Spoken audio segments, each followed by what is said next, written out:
Hi, this is Amelia from Twinmusix.com, and we are here with Kim from Mole. Thank you for having this interview with us today. We really appreciate it. Appreciate you having me. So, how's everything been going for you? You know, in Denmark here, all the restrictions are actually lifted, so we get to do live shows like the good old days. That's exciting. So, what shows do you have coming up, if any?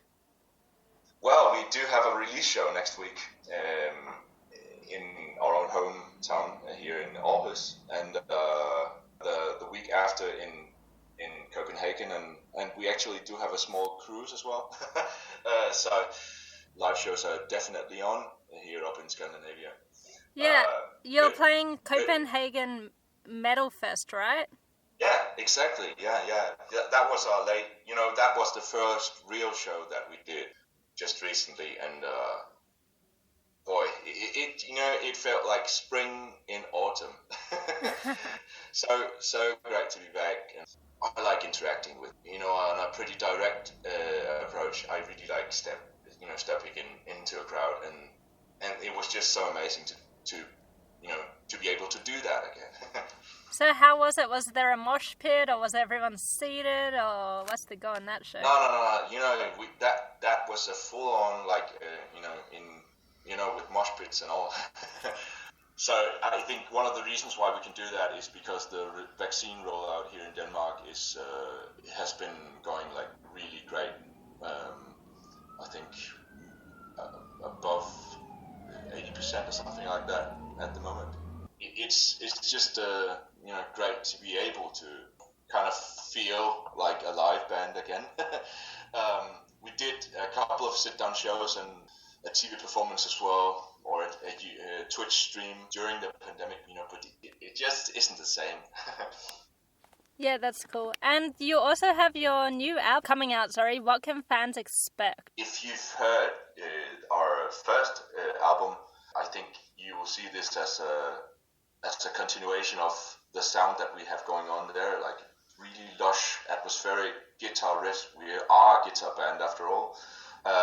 Some pretty harsh vocals. I do know that I have tried to challenge myself as a vocalist as well.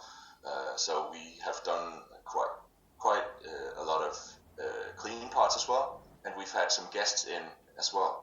Like, for example, the last track of the album, Diorama, is with Catherine Shepard from Sylvain, a Norwegian atmospheric black metal act as well. So, and she has a lovely voice. So it's been so great having her on. We also have Mirza from Siamese, Danish band as well. He's doing the falsetto in our single Photophobic, and I do the backing vocals on that one. That's awesome. And what was your writing and recording process on this album? Well, it was kind of more speedy, I'd say, in comparison to how long it took to produce Your. I am the latest addition to the band. There was actually a vocalist before me, and he had quite more like an introvert appearance as a live musician, and also like on record. So when I got on writing Your with the other guys, they had been going for, I think, with Denmark for about like 3 years before that. So the whole process was actually 5 years for that first album, and this one has been, writing and recording maybe about a little over a year. Nikolai, main songwriter and the guitarist in the band, he usually produces whole demos with tracks of drums for our drummer to kind of get inspired by, and does a whole song. So it's really nice to be able to hear like his coherent vision of where's the direction that we're taking. So him and Ken, they usually have a go at each other, and starts moving parts or structures in those demos, and then I get thrown into the mix, try to find at least what feelings does this inspire me, what experiences do I can I build a concept into the collection of the songs. I don't know if you've noticed, but we do really like dynamics. Like really harsh black metal and really heavy stuff, and then juxtapositioning that with more mellow and soft passages. And what we really like to convey is, if you feel something from this, not just rage or the spectrum of emotions. That's what we really like to invoke. Yeah, and is it to Madsen recorded and mixed your new project? So what was it like working with him? Amazing. He really has he's produced a lot of albums that we like from our youth and our teens. So one of the things that we enjoy about his productions is he really makes the band sound like their band sound, like he's digging into the essentials and like lifting the specific things that signifies this band sound.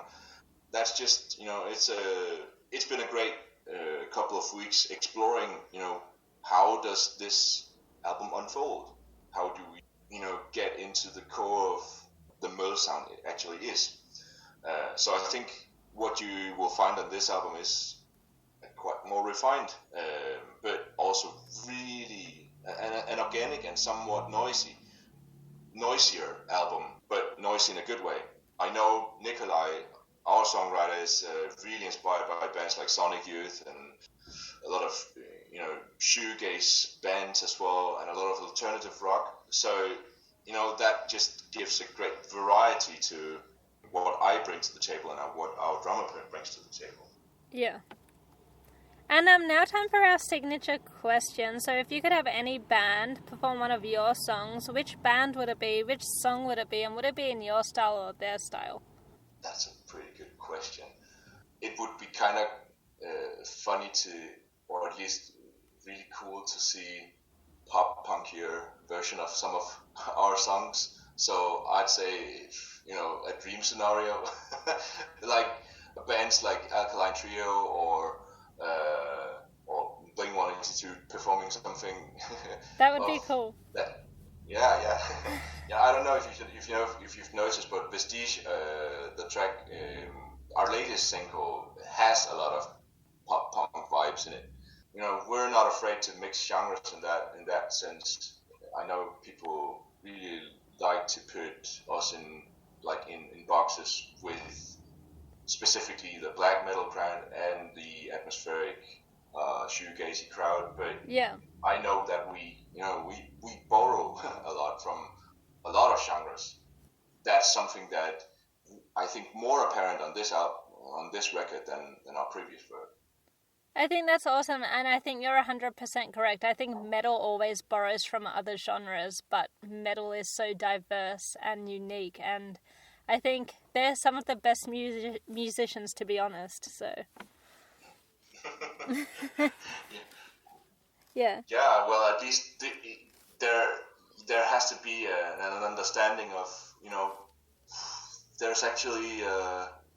a lot of shoulders that we do stand on top of. I like how that legacy thing actually works in metal, but I think rock in general, you can't have... You can only do so much with guitars, right? Yeah. I like how genres just gets made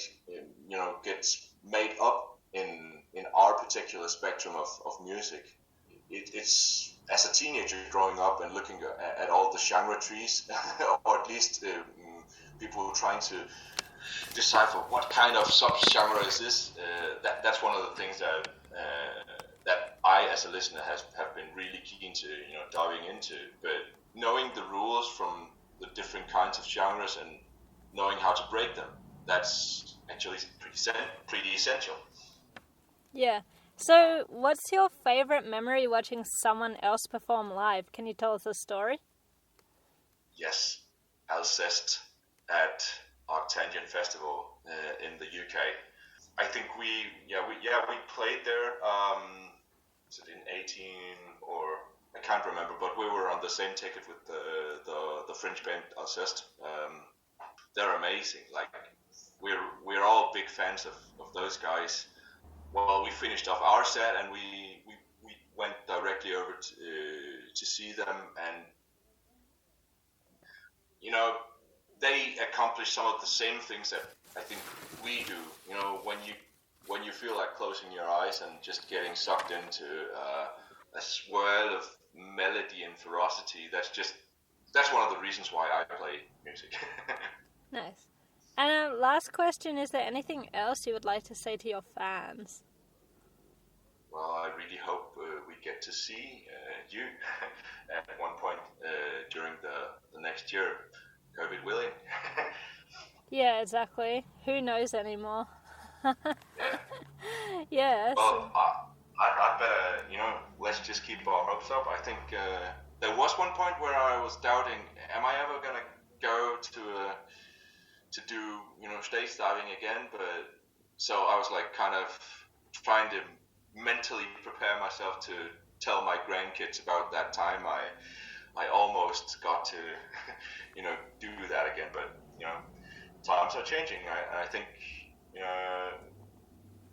we will find a way. Humanity finds a way. Exactly. We will find a way, and we will see you somewhere on the road. Yeah, exactly.